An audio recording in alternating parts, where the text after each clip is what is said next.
Welcome to another episode of Chappy Hour. I am your host, Chloë Chapdelaine, and today I have a guest on that I am really excited to bring on because I've been trying to get her on for a few weeks now. Welcome, Ashley. Thank you so much for having me, Chloe. And thank you for bearing with me and being so patient. I really, really wanted to be here and I really appreciate being here. Ashley is a really talented person, and actually I just went to Tulum with her. Yes, we did. Which was so cool. I felt so fortunate to be able to go to Tulum with you.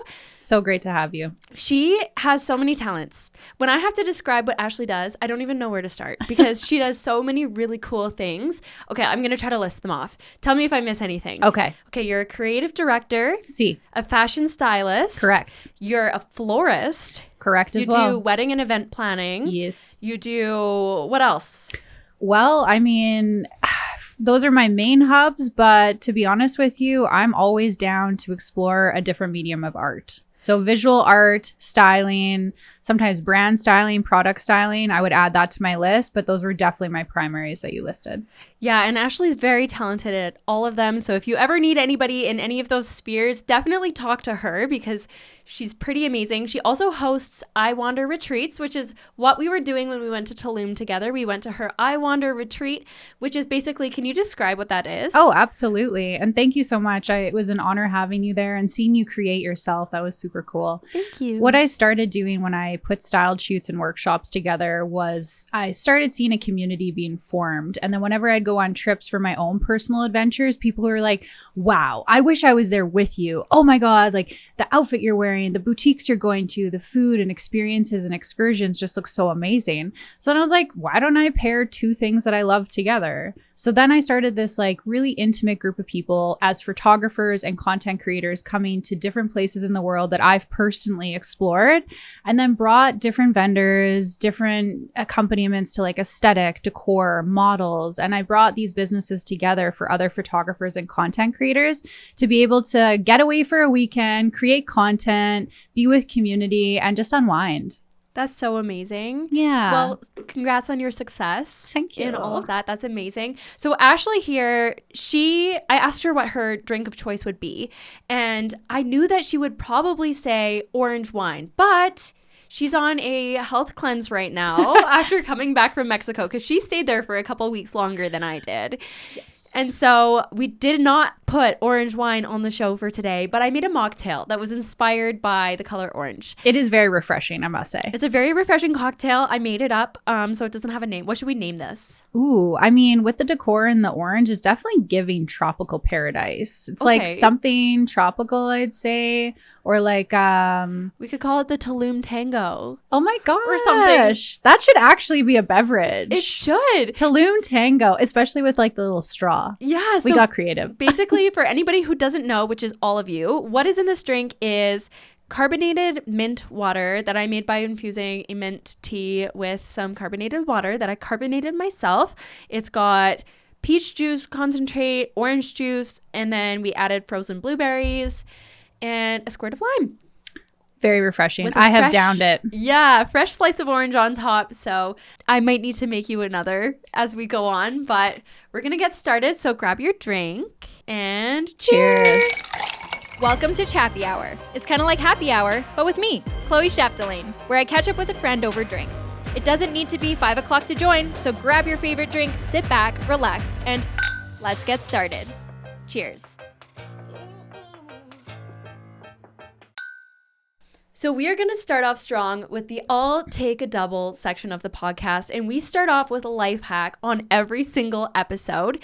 And I have a life hack here that is something that I use every single day. Do you buy makeup remover? I personally do not. Do you use makeup wipes? What do you do? Water? Oh, I'm really on the spotlight here. I just use normal face wash. It is an oil-based face wash. So I think that takes some of the hard work and labor out of it. And I'm not a big makeup gal. I don't wear fake eyelashes. I don't wear waterproof mascara. So True, for you me, are really natural. yeah. Naturally beautiful. Oh, shanks. Shame with you, doll. But my life hack has to do with how to take makeup off. Okay. And it has to do with actually what you were saying. You had an oil-based face wash. My hack is to use oil as a makeup remover. Brilliant. Because makeup removers are really expensive. Like sometimes you're paying like over $20 for a little thing that will last you like a month. Yeah. If Unobtainable.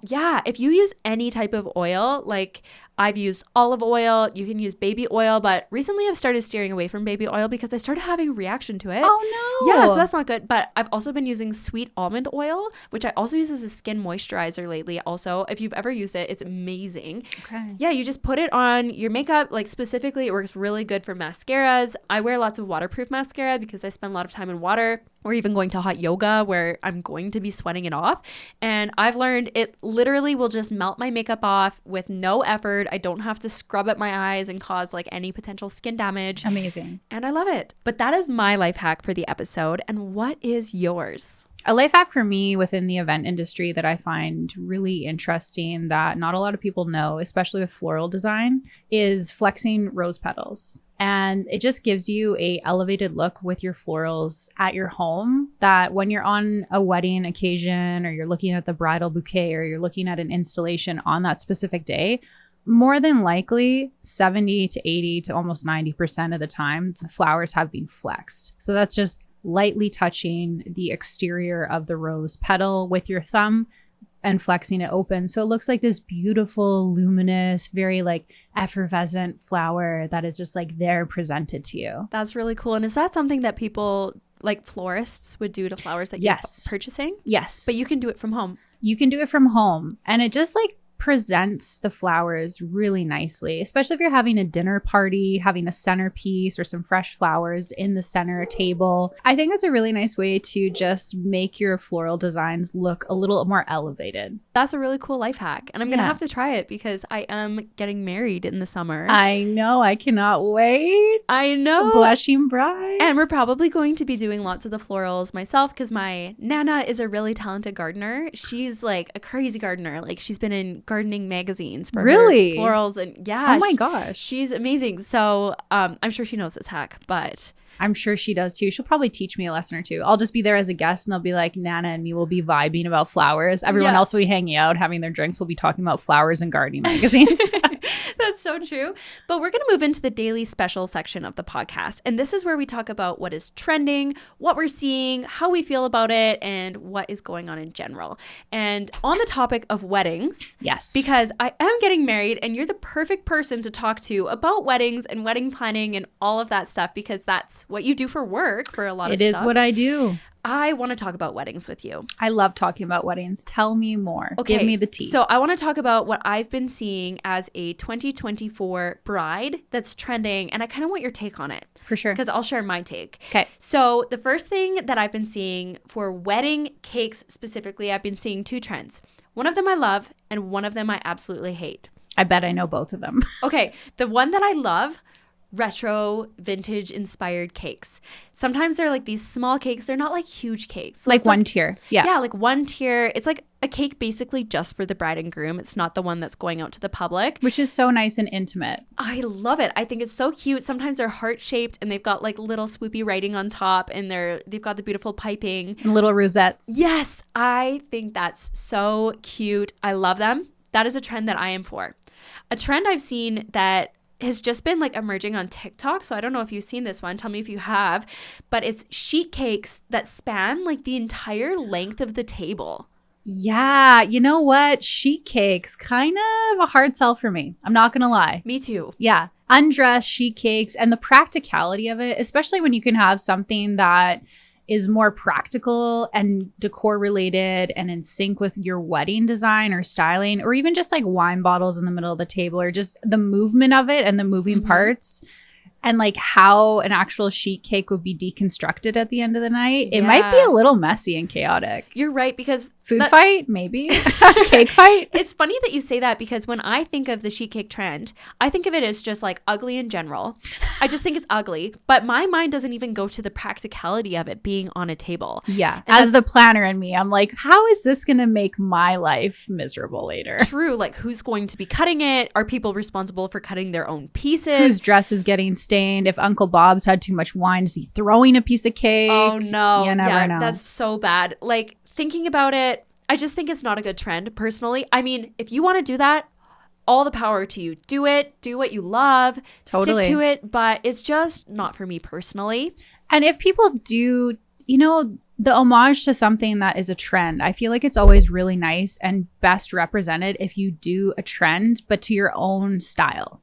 Like, you take the trend idea and you customize it. So it could be like mini sheet cakes, not the whole thing, or like, little samples. And I mean, then you're not getting the whole sheet cake finesse. Or you could have it as something that's like on a separate table. True. Separate it, make it like customizable, stacking layers. There's definitely ways to make it a little bit more practical. Yeah. And aesthetic too. In case this wasn't clear to people who are just listening, the sheet cake trend is basically, it's not just like a sheet cake that is like a normal size birthday party sheet cake. Like table long. Table long, like where you have a seated table dinner. It goes the entire length of the table. Like, I just think it's ridiculous. It's also expensive. Yeah. And I feel like it's going to end up with too much cake. I want to go to a sheet cake wedding though, so I can have a food fight. Now I'm like actually like really wanted to be invited to it. Oh man, imagine, that'd be crazy. Yeah. And the next trend is also something that, well, it's not a trend, but it's something that it doesn't work for me personally. Probably. It's a bust. It's a bust, and it is children at weddings. Ah, yes. This is a fun topic because I have so many clients that have previously and presently had this conversation with me with what they should do. Because obviously in this day and age, typically most people have kids. Right? But when you're at a wedding, it's kind of nice to just be present and take care of like your connections with like who you're there. Go on a date with your husband or your significant other. Have that time for yourself. Hit the open bar and like relax. When you're dealing with your kid or even in the ceremony having a screaming kid, it kind of takes away from all of the beautiful moments that you're trying to savor for yourself. Yeah, which is why I personally don't think that I want kids coming to my wedding. And that's okay. It's not something that you should feel guilty about. There's a lot of weddings that I host myself that are all adult weddings, or this is another thing. I guess this would be a life hack for a wedding. Okay. Have babysitters. Okay, that's what I was going to talk about. Babysitters hired. Yeah, like as the person coordinating the wedding, to hire the babysitter for the people who have children, and then they don't even have to worry about it because childcare is already set up. Yeah, they've got games, they've got food, they love what they're doing. They're in a separate room kind of taking care of these kids. And typically it's not like I guess it depends on like how many wedding guests you have, because if you have more than 10 kids, you're gonna need a couple babysitters. I just feel like kids at a wedding, for me, I can see both sides, because 100%. If somebody, especially if they're like traveling to come and be with you, or they're just like taking time out of their day, they're giving you a gift, I feel like the least that they can expect is like not having to stress themselves out by having to figure out what to do with their children. Like, it feels polite to say, hey, bring your kid, or like children are welcome, or hey, we've coordinated childcare for you so that they don't have to think about it. Because at the end of the day, they are sacrificing a part of their day for your special day. Exactly. So I do see that side entirely. But on the other hand, selfishly, you want everything to go well because you've taken so much time to plan it. You're there with your friends and family. You're under a little bit of stress and, small anxieties that you just want to like go seamlessly and flow. I totally get your point of view. Have you ever seen a kid wreck a wedding? Yes, multiple times. Oh, no. What? Well, some of them have been cute. And it totally depends on the group, but there was a ring bearer situation. Okay. Where we had gone in a rehearsal and practiced with this little ring bearer. He has his little pillow. The ring is tied to the pillow. The dad is at the very end being like, okay, come. And then we're like, okay, but what is going to happen when dad is not at the end being like, okay, come. So then we did some rehearsals of practicing without. And on the day of, if it's a kid 8 and under, it's free game. It might just be a total loss. But if it's cute, he has his little tuxedo on or something like that, you're going to go with it. The photos are going to be cute. If it's what the family wants, it's what the family wants. But this situation, the little child ended up being so traumatized with so much eyes and energy on him. He ended up just having fright. he had such stage fright, but to the point where he threw up. Oh no. So it was a little bit of a mess. Poor but I mean, guy. we're all adults, you know, like At least for the it most wasn't part. like on the bride's dress or something. It was on his little tucks in the pillow. So no pillow, goodbye. C'est la vie. That's so sad. Poor guy. Yeah. But and I'm sure it's something they could laugh about after the fact. Oh, 100%. And like I was saying, you kind of take it like, okay, this is the rehearsal. At least we've tried it. Is this something that's going to happen the next day? It's a 50-50 chance. You're really taking a gamble. You know, you're like, this is going to be cute. The photos might be great. And then the other occasion, one of the ring bearers and the little flower girls, they didn't get along. Oh. So it was like fighting for the attention and the spotlight. No. But it was kind of entertaining seeing these little alpha females trying to walk down the aisle. So to each their own. But yeah, if you want live entertainment, like have the kids go down. That's true. That's so true. Because I've seen so many videos of kids that also will like wreck like the first dance, for example. Like they'll run out there and like cause a scene or I don't know, just make a mess and stuff like that. So that's my fear. But at the same time, I also don't have a ton of friends that have children yet. Amazing. So that's good. So you're I'm in in a position where I think even if my friends or cousins or family who did have kids brought their kids, it would be okay. But yeah, it's pretty crazy just thinking about how much could go wrong. But one trend actually now thinking about it that I've seen that I think is so adorable and I love is instead of having flower girls where you have like a little girl throw the flower petals down the aisle, it's having flower nannies. I'm so glad you said that. Yes. Yeah. Have you seen this? I have. It's so sweet. It's where you have your grandma walk down or grandmas if you have grandparents on both sides just like walk down and they're the people in charge of giving the flower petals, and which is so cute. Honestly, I would do it. And you know what? It gives your grandparents an extra spotlight because for the most part, the focus is on the bride and groom, the bridal party, the mom and dad, and the grandparents are just sitting in the front row, like so happy, so in bliss, but they don't really get that necessary moment. So that's another time that they can just shine and they can be a part of the bridal party. Yeah, I think it's so cute. What are some other wedding trends that you've been seeing from being involved in that world? Well, from an aesthetic standpoint, bows are the craze. Holy smokes. I have never seen a trend blow up so fast and so prevalently, like as bows right now. That's so true. I actually mentioned bows on my last podcast. Did you? Really quickly. Yeah. But let's talk about it. Okay. Where are bows being seen? I've seen bows executed on veils to in ice cubes. Like there's there's so many on chairs. Yep, sashes are back. In hair. They don't care. I'm like, we're kind of in a wrap. What do you think about it? Okay, so with the bows, before it became, I think, oversaturated with things just being like not obnoxiously showcased, but it's just, I think there is, when trends are really in their height of peak of what they're gonna do, it's like, how are people gonna originate this? How are they gonna make it unique? How are they gonna do their own spin on it? I've even seen like bows for the shape of like floral structures. Oh wow. I've seen them for like icing structures around cake, which is really cool, or actual ribbon tied to things, which is beautiful. But when it's overdone, it's overdone. Yeah, that makes sense. I probably I think they're really sweet, but I'm on the vibe that they're just too trendy right now. Like I feel like everybody's doing it and it's for a good reason. Like they're so cute. They are freaking cute. But I think they're burning too bright. They're burning too bright. They're like that nice star and all of a sudden it dies and burns. What about colors? Are there any like wedding colors that you've seen trending lately? Yes. This year it's very prominent bright colors. Like fuchsias, tangerines, lots of greens, and then the other token, very muted tones. Something that never goes out of trend for colors is definitely your classic white. And that's kind of my focus. As a wedding designer, I focus primarily on artful, minimalistic, and soft tones. Timeless, easy. I like to let textures and natural colors speak for themselves. Cool. Yeah. That's really nice. I think that I'm trying to stick more to natural colors, but also like I'm doing like pastels. Beautiful. So yeah. You're never going to regret that either. Yeah, that's true. But color is not related to wedding. Something I've been seeing trending just in clothing in general, the color red. Huge this year. Hues of red.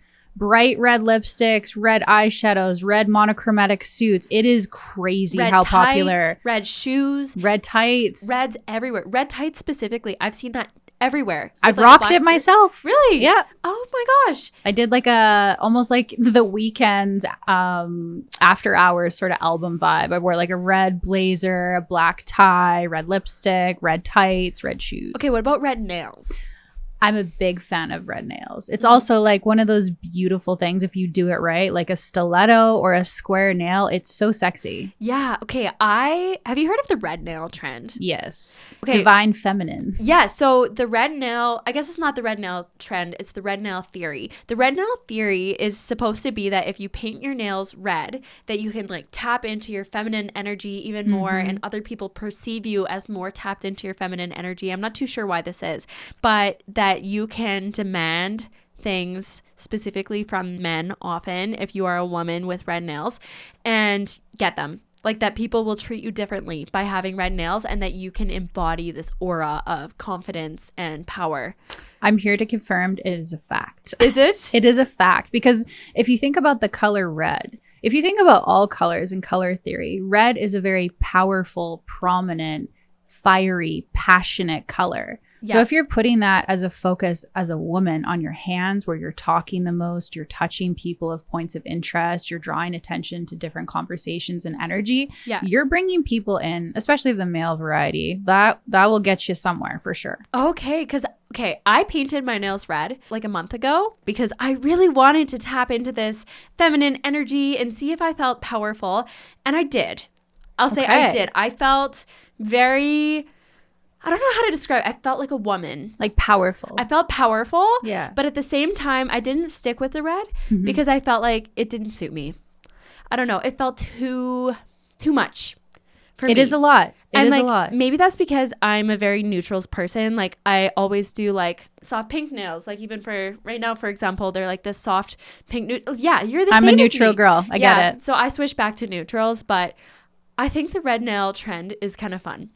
It is. It's fun to play on different layers of yourself too, and find that different character that you have, because it's not all the time that you'll probably for your everyday have red nails, but maybe it's something you can play on for like a date night, or like have press on nails and be like, ooh, you're ready, you're sexy, you're like taking that power for yourself. Yeah. I like that idea. Okay, one last trending thing that you introduced me to. Lymphatic drainage massages. Oh, bless. It is so good for the soul. They are. So Ashley is really big into the wellness, the whole feeling good about yourself, what you can do for yourself to be the best version of yourself. And one of those things that she gets done is lymphatic drainage massages. Yes. And a lymphatic drainage massage is different than a regular massage because the point of the massage is you're supposed to pass lymphatic fluid through your lymph nodes. Your lymph nodes in your body are responsible for removing like potentially toxic substances from your body. They're like a filter. Think of it like that. And when you get massaged in a certain way, it encourages circulation and for that fluid to be passing through your lymph nodes, and can overall help debloat you, make you feel better, help clear your systems, and balance your hormones. And I had one done, and I literally felt like I lost 10 pounds after, which is insane because it's just like fluid that I had in my body. Built up, right? Yeah. And you don't think about it because when you're in your regular day-to-day life, you have stress, toxins, like just from going outside, walking, animals, all these things, and building up in your system. It's good that you like are active person. You go to yoga, so you're getting this circulation in your system. But for the most part, a lot of people work a 9 to 5 or work long days, don't put their feet up, have this elevation, or tap into their lymph nodes and tapping systems to drain these fluids.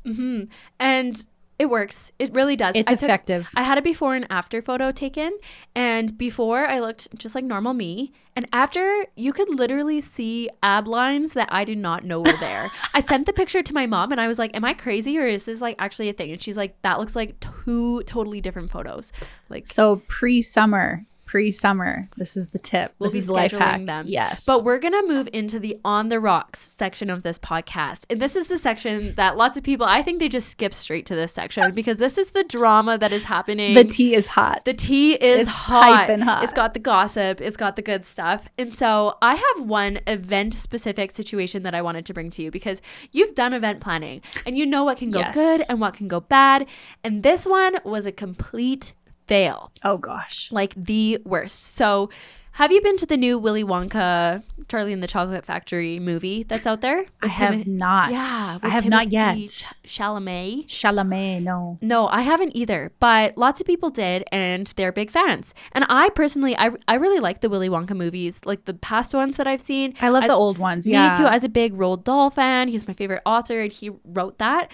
But with the new movie coming out, there was somebody who wanted to monopolize on that franchise who wasn't necessarily associated with it. I do not think that this person was. And they're located in Scotland. So in Scotland, these advertisements started going out. I think it was via social media. I'm not entirely sure. But it had these extravagant images that showcased this beautiful candy land that had chocolate rivers and giant lollipops and basically what you would imagine you would see on set at a Willy Wonka movie.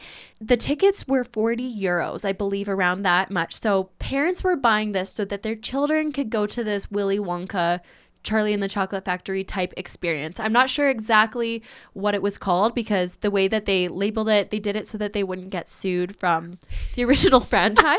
But there was this man who was advertising it. So it looked like this amazing chocolate experience that you would get to go to. Sounds like it. I'm like, where do I sign up? Yeah, and the photos were amazing. Like they were really cool photos. Turns out that they were AI.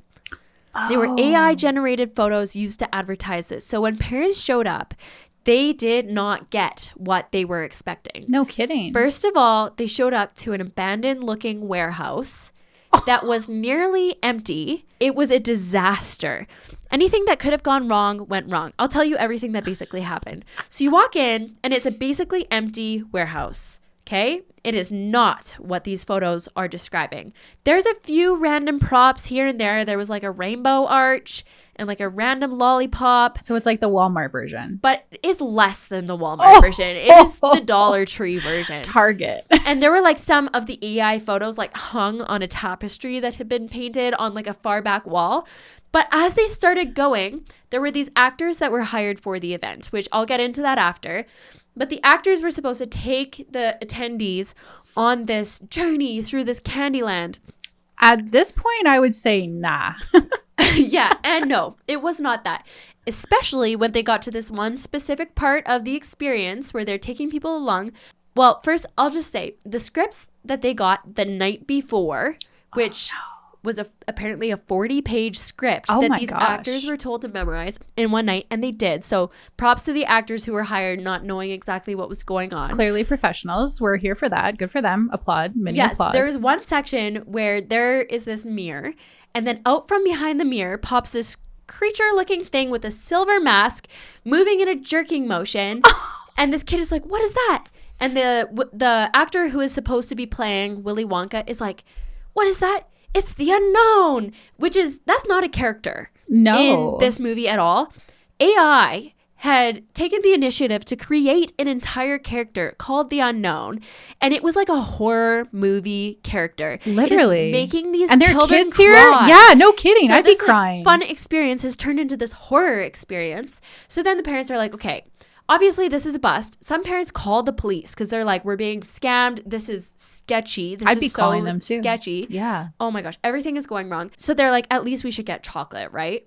No chocolate. What? The kids you go to a Willy Wonka factory or an event and you don't get chocolate? That doesn't make sense. The kids got between 1 and 3 jelly beans each. Jelly beans. Skimping. You were right. Dollar store, Dollarama experience. And a Holy quarter smokes. of a cup of lemonade. Ew. So warm lemonade, I'm assuming. It's probably warm. I didn't see any ice in the photos. So people had traveled for this experience. So then finally people are like looking into, obviously it was a bust, and some of the parents took it well. Some of the people did not take it well because obviously the police were called because it was crazy. I'm going to show you. Actually, let me just show you right now. Please. This is like abduction of children. Okay. This is awful.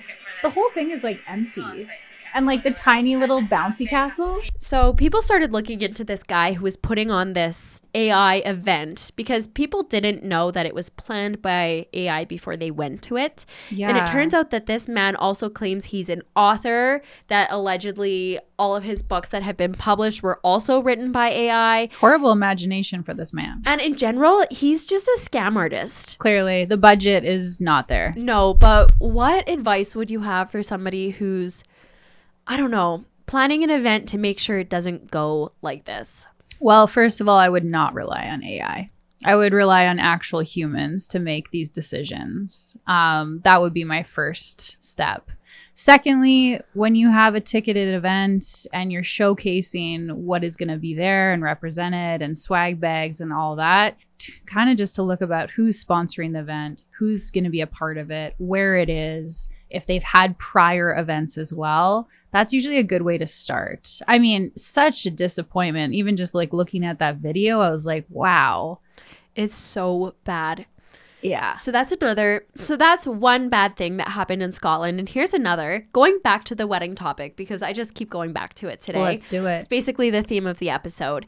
There was a wedding that was happening in Scotland where this was a destination wedding. The people weren't from Scotland. Okay, so they flew to Scotland and they invited all of their guests to go to Scotland. So there were two girls specifically who went there, and they had coordinated all of their rides with their Airbnb host. So the host was who would drive them to the wedding and drive them back to their like little bed and breakfast place after. So they go to the wedding ceremony, all is good. Then after, they get the person to drive them to the venue where the dinner is. They show up to the dinner and is greeted by security. And the security says, "You're not on the list." But they're like, "We flew all the way to Scotland to go to this wedding. Should we not be invited to the dinner?" And they hadn't been. Ooh. So they were told that they were allowed to join after the dinner. Yeah. But not for the dinner. Oh, so no. They said, scratch that. We're not going to join after the dinner. We're only going to go back to our Airbnb. We're going to have to figure out how to get there because our ride wasn't expecting us to be saying this. And they didn't end up doing anything. They were just upset. I wonder if the RSVP outlined that detail. Now, apparently it did, but it was in very small text at the bottom. Oh, no. Apparently what it said was like you had the invite and it had all of the information, and very small at the bottom it indicated whether you were a dinner guest or not. And theirs did indicate that they were not a dinner guest, but it wasn't apparent info. It wasn't. That definitely should be apparent info, especially when you're traveling so far away and you don't know where you're going to eat. I mean, just from a consideration standpoint, like if you're not going to be as a dinner guest, give those people amazing places to go look in Scotland. Hey guys, you can come to the dinner. We look forward to seeing you later. Here are some of my top 3 places that you should go. Or, hey, we're going to have a complimentary like dinner for that group at the Airbnb or something like that, so they can feel still a part of something. Yeah, I really like that idea of bringing them recommendations off the bat. So it's not like, hey, you're not invited to dinner, go figure it out. You'd feel a certain like, way, hey, right? You're not invited to the dinner, like maybe phrase it as like it's a smaller family thing, but we'd love for you to check out these places that we looked into in advance. We've already called and made you a reservation. We care about you. We care. Yeah. But do you think that if you are planning a destination wedding, that guests should be invited to all parts? I think for the most part, yes. Depending on age, that would be the only stipulation I would say. Okay. I would say if you were someone that's older, maybe you don't have the energy necessarily for it. Like maybe Nana and Papa don't necessarily want to come for the entirety of the itinerary. So they can have optional ops out. But I think for the most part, if you're traveling down for a wedding, you're taking the time off work, getting the babysitters, you know, all those things, you should be a part of all of the wedding formalities. Yeah, because that's something that I'm personally facing. Because I am marrying somebody from Australia. He is obviously not living in Australia. He's going to be living in Canada with me, but his family still actively lives in Australia. And so his family will be flying from Australia to Canada. Now, my thing is I want a really small, intimate ceremony. which you're entitled to. Yeah. Yeah. But I want more people to be involved in the after shenanigans. Now that I'm thinking about it, I'm like, if I were flying to Australia to go to somebody else's wedding and I was told, oh, you can just come and join us after, I would be a little bit miffed. I think it's something that people need to think about when they're hosting destination weddings or weddings that require travel. Sorry, what were you going to say? I was going to say, I totally agree with you. And even just having a conversation, because at the end of the day, these people care about you and they're here to celebrate you. They're here to be for the family occasions and celebrations and activities. So maybe even just being like, do you want to be a part of these things rather than just being like, you have black or white, you're either not or you are. Seeing where they land in it, because maybe they don't want to. Maybe they want to explore Canada a little bit or do their own thing. So I think just having an honest conversation about it, especially like if they're coming all the way here, obviously they're and it's like, and if I want them to come all the way here, it's like, why would I exclude them from one moment? For sure. You know, like they're going to want the whole cake. Absolutely. Yeah. So yeah, that was one interesting situation for my On the Rocks section of this podcast. But do you have any situations that you want to talk about that are on the rocks for you? Well, I must say, I'm facing a very interesting portion of my life right now where I have been single for the last year and I've had many, many travels. And being a single independent woman, it's hard to have ownership for being single and being looked as an okay single person. Like you don't have a partner, but you're a wedding planner. You don't have a ring on your finger. There's always these questions that circle around these kind of topics. And for me personally, as someone who's independent and really okay with myself and confident with what I do, and I'm my best friend. And I know that at the end of the day, and I always take care of myself first and foremost. But it's just funny having all of these situations where when you are someone who is confident with yourself and situations and where you're growing, you attract a lot of attention by the male species. And do they like that you're doing this independently, or do they treat you like a wounded animal? Like, oh, I'm going to come to the rescue, you know? How are you finding that whole Honestly, I feel like a lot of guys that go for most independent women think it's really sexy and powerful and awesome until they realize the schedule of someone that is independent, owns multiple businesses, travels a lot, doesn't have necessarily time for hand holding. I find it to be very interesting because initially it's usually exciting for them until they understand the raw bits of what it is. And when you actually are okay with being alone, I'm okay with taking myself out for dinner. I'm okay with paying my own bills. And I'm okay with, being single. And you need to find somebody who can support that, but also wants to complement that. Absolutely. Who isn't going to be like, oh, you're doing this, it's because something's wrong with you. Because I feel like there are some people that have that mindset. It's like, oh, you're doing all this for yourself. Are you like overcompensating for not having a man? And it's not that at all. Totally. It's not that at all. It's just like you said, being confident, having that independent aspect. And it's amazing to get to that point of your life where you can do that.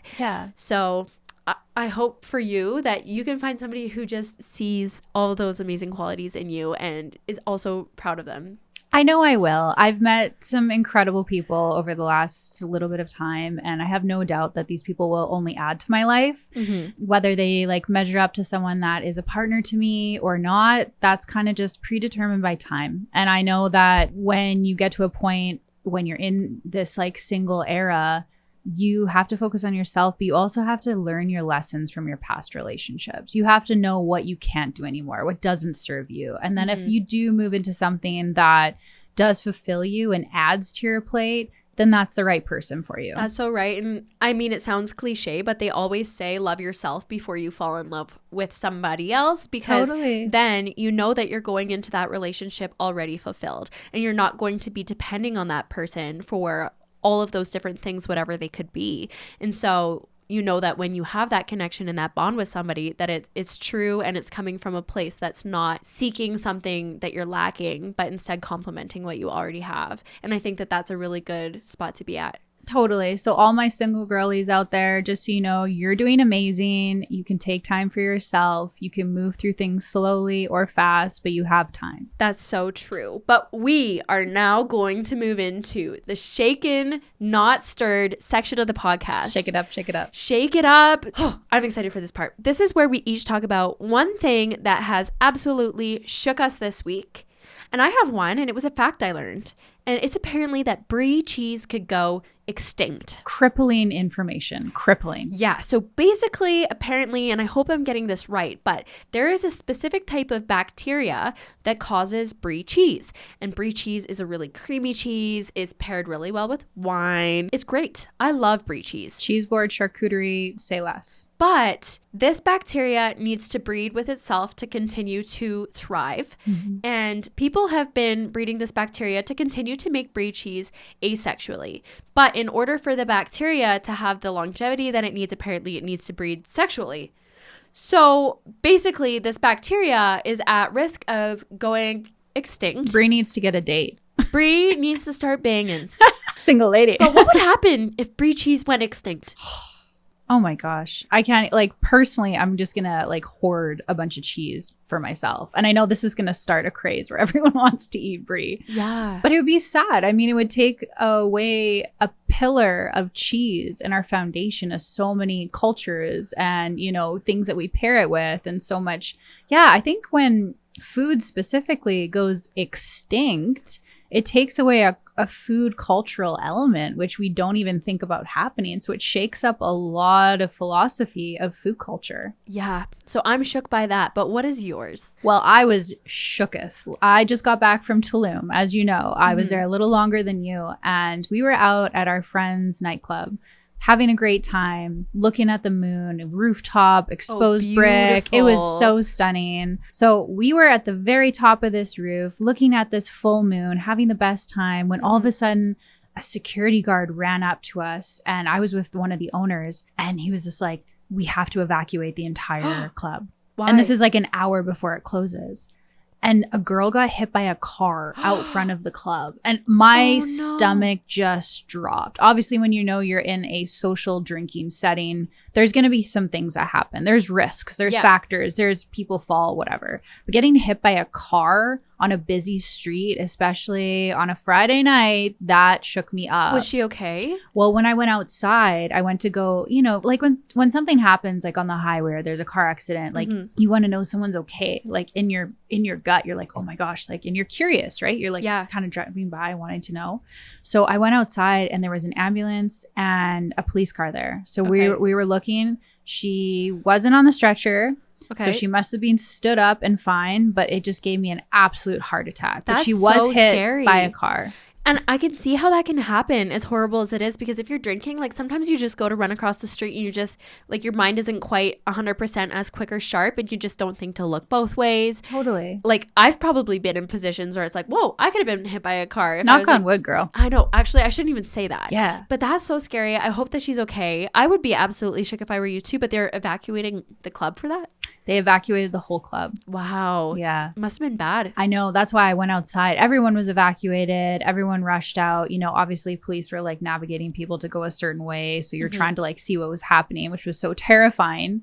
But yeah, thankfully she's okay. We checked in with the owner the next day. He said everything was good. So just blessings all around. Oh man, that's so crazy. Yeah. But that was not cool. We're going to move away from what's not cool and we're going to move into what is super cool. And this is what we are obsessed with right now. What we cannot get enough of, what we are consuming, and that's why this is the bottoms up section of the podcast.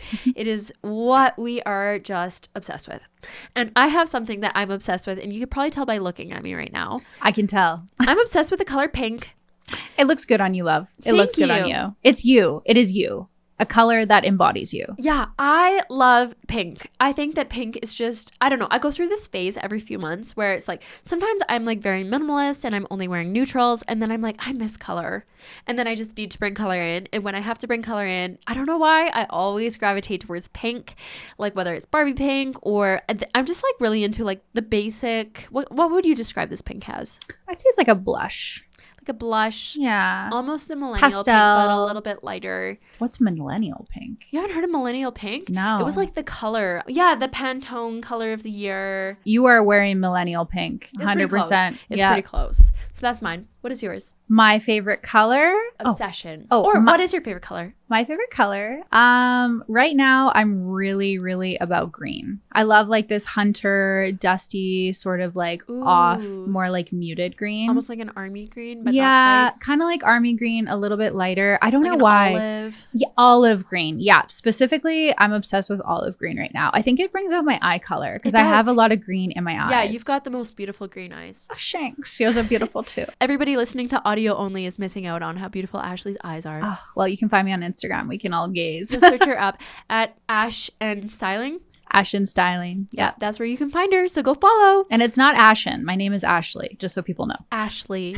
But what are you obsessed with? I am specifically obsessed with orange wine right now because I did not have a lick of it, not even a little sniff or indication that there was orange wine in the sight when I was in Mexico. Okay, so is orange wine orange flavored wine, or what is Good orange question. wine? So orange wine is actually white wine, but it's just the different fermentation and skin contact that makes it. It's actually classified as amber wine. Oh. And it's very, if you like kombucha, I will say. I love kombucha. Okay. If you like kombucha, you will like orange wine. It's organic and it's biodynamic and it really gives you that like fresh sort of flavor. Yeah. Little hangovers, I will say. And I'm in my 30s now, so if we can avoid a hangover, we will do it at all costs. That's awesome. I gotta get me some. Do you have a favorite brand? I have a couple favorite brands from New York. I'd have to find them. Ashley is a really big wine person. She knows so much about wine. I know nothing about wine. Coming from the Okanagan, it's almost a sin not to know about wine. That's true. We were grown in the orchards. You're from Kelowna. Kelowna, BC, yeah. Yeah, and there's tons of wine out there, like really good wine.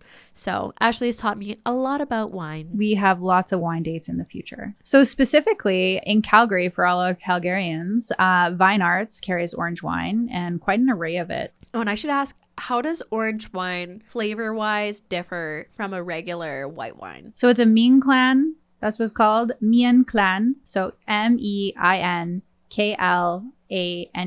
orange wine.